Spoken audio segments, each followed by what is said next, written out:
Hello everyone. Today we are going to discuss starting off online. So we'll be talking about creating a good social environment in online courses. This is the project work prepared by Angelika Carlson and I'm Sagun Shrestha. So this is the project work for e-moderation course March 2017. At first we'll be talking about the importance of socializing in online courses. So the first one is to set the climate. The socializing or climate setting phase is of paramount importance, and it's not always obvious how to do this online.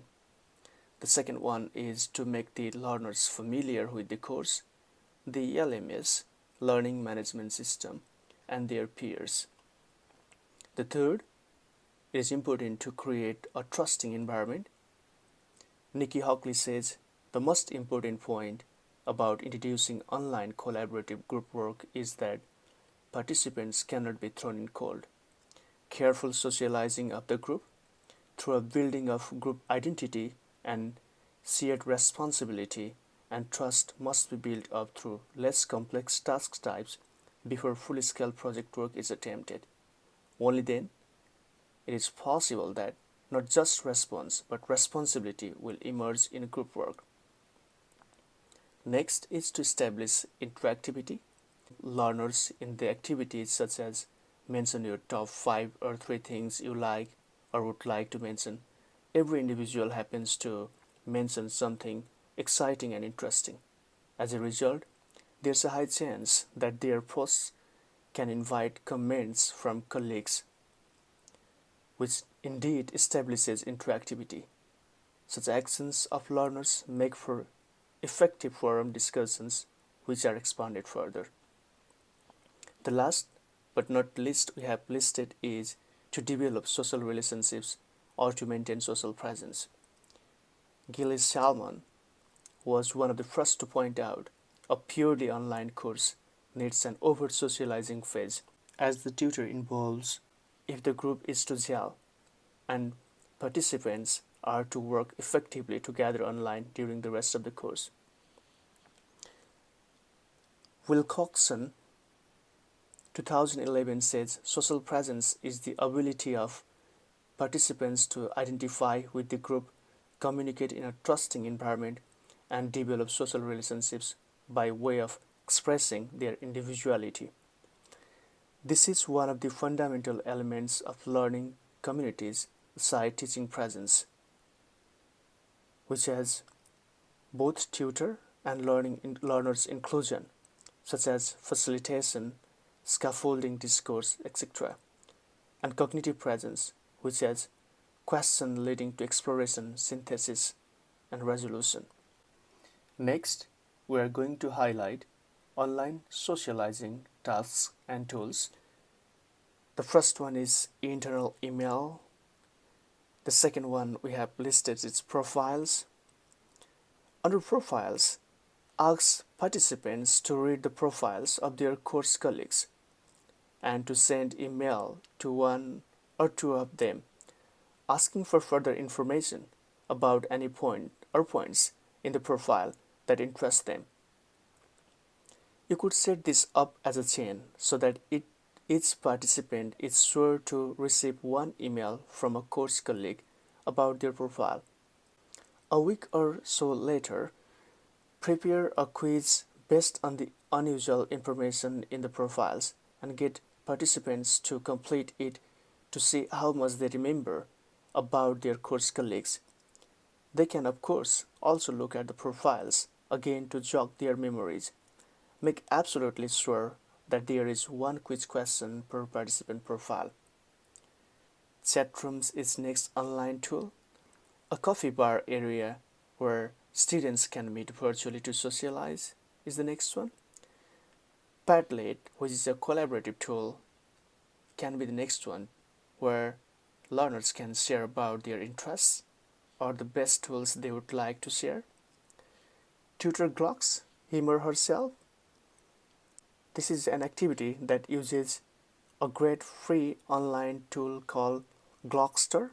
Glockster allows you to produce a single web page in the form of poster to which You can add text, images, audio and video. It's a sort of all singing and dancing online poster. And Second Life is a free 3D virtual world where users can socialize, get connected with one another using voice chat. There are educational sims like Kamimo Island, Edunation, where we can take our learners for socializing.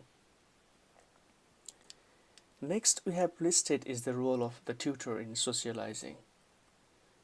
The tutor can moderate the discussion forum by posting a question and commenting on posts. Similarly, here she can nudge learners who don't show up through private emails or ask participants to fill in their profiles, set up chain and ask them to say something about each other's profile, set up groups or peers or partners, set up a jigsaw review task, or make participants work on collaboration tool and comment on each other's posts.